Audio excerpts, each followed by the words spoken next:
So question number 9, a train is running at uniform speed to cover a distance between two cities. If train had been 30 km faster, it would have taken 12 hours to complete the journey. If the train had been 8 km per hour slower, it would be have taken 18 hours to complete the journey.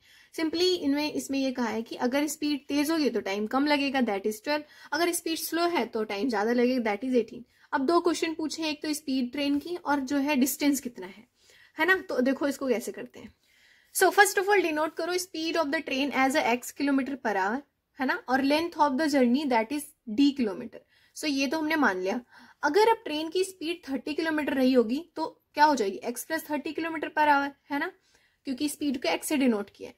तो time 12 hours लग रहे हैं. तो distance क्या हो जाएगा, distance equal to speed into time होता है.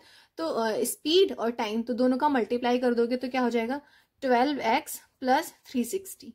ये हो गया डिस्टेंस, राइट. अगर ट्रेन की स्पीड 8 किलोमीटर पर आवर रही होती तो टाइम 18 आवर्स लग रहे हैं. तो अब क्या हो जाएगा, distance equals to speed into time, तो 18x हो जाएगा और माइनस 18 8 जा वो होता है 144, क्योंकि इसमें स्लोवेस्ट है स्पीड, इसलिए टाइम ज्यादा लग रहा है. तो इतना सिंपली था, मैंने लिख दिया इसको जो भी इन्होंने बोला था क्वेश्चन में. ये स्पीड, ये डिस्टेंस इतना हो गया और ये डिस्टेंस इतना. डिस्टेंस तो सेम ही है लेकिन इक्वेशन डिफरेंट फ्रेम हुई है, तो अब फाइंड करेंगे distance covered with fastest speed equals to distance covered with slowest speed. अब दोनों को हम इक्वेट कर देते हैं, that is 12x plus 360 equals to 18x minus 144, right.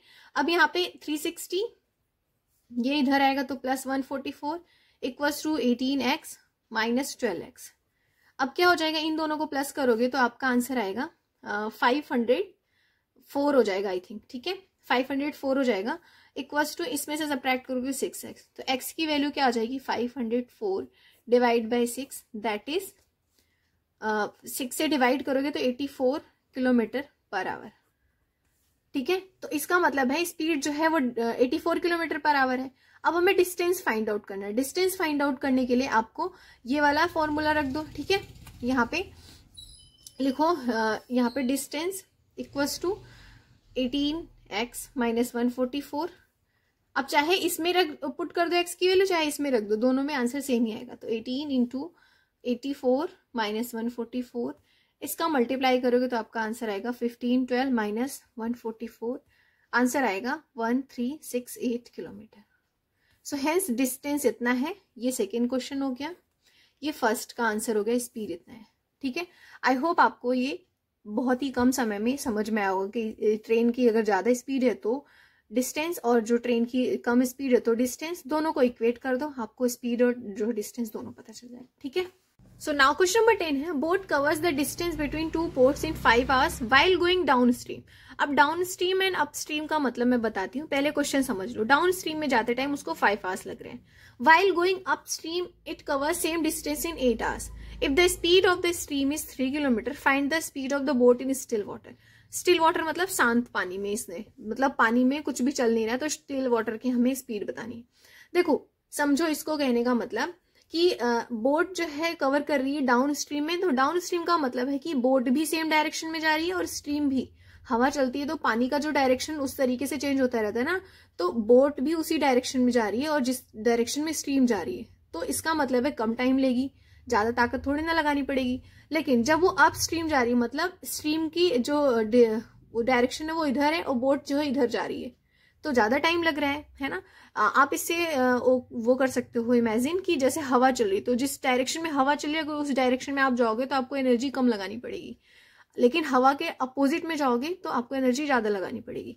तो यही है up stream and down stream. Down का मतलब है सेम डायरेक्शन में बोट और जो स्ट्रीम है दोनों एक डायरेक्शन में है, लेकिन अप स्ट्रीम में दोनों ही डिफरेंट डायरेक्शन में, इसलिए जो है टाइम जो है ज्यादा कम लग रहा है. तो अब देखो इसको कैसे करते हैं. सो मैंने यहाँ पे सारी चीजें लिख दी जो भी इन्फॉर्मेशन गिवन थी. Speed of the stream 3 kilometre per our दिया है. डाउन स्ट्रीम में उसकी स्पीड और टाइमिंग क्या है, और अप स्ट्रीम में मैंने बता भी दिया, बोट और स्ट्रीम दोनों ही सेम डायरेक्शन में चल रहे हैं, अप स्ट्रीम में दोनों ही ऑपोजिट चल रहे हैं. डाउन स्ट्रीम में स्पीड जो है x plus 3 kilometre per our हो जाएगी, है ना, क्योंकि स्ट्रीम की ये है, ठीक है. तो टाइमिंग जो है 5 आवर हो जाएगी, और डिस्टेंस क्या हो जाएगा, स्पीड इंटू टाइम, तो 5 इंटू एक्स प्लस 3 हो जाएगा, राइट. अब यहाँ पे स्पीड जो है अपस्ट्रीम में x minus 3 kilometre per our हो जाएगी, timing 8 hours and distance s into T हो जाएगा, तो that is 8 into x minus 2। अब आप x माइनस 2 नहीं, x माइनस 3 हो जाएगा, ठीक है, यहाँ पे x माइनस 3।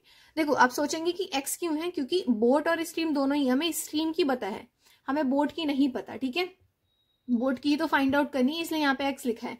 दोनों साथ साथ में चल रहे हैं तो प्लस हो जाएगा, दोनों अपोजिट चल रहे हैं इसलिए माइनस हो जाएगा, तो इसलिए स्ट्रीम की दी हुई है, हमें बोट की फाइंड आउट करनी है। सो अब यहाँ पे लिखो, ये क्या हो जाएगा, 5x plus 3 equals to 8x minus 3। 5x हो जाएगा plus 15 equals to 8x minus 24। यहाँ पे ये हो जाएगा 15 है तो 15 प्लस 24 8x माइनस 5x, है ना, ये इधर आएगा। अब इन दोनों को प्लस करोगे तो आपको मिलेगा 5 प्लस 4 9 और ये 3 इक्वल्स टू 3x। तो x की वैल्यू क्या आ जाएगी, 39/3, that is 13 kilometre per our.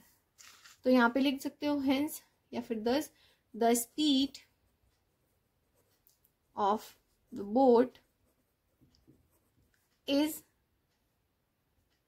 In still water is 13 kilometre per our. ठीक है, आई होप आपको ये जो चैप्टर है क्लियर हुआ होगा। ये लास्ट क्वेश्चन था। अगर कोई भी प्रॉब्लम होगी तो प्लीज कमेंट करना, मैं जरूर रिप्लाई दूंगी। वीडियो को प्लीज लाइक करें, शेयर करें, सब्सक्राइब जरूर करें। बाय।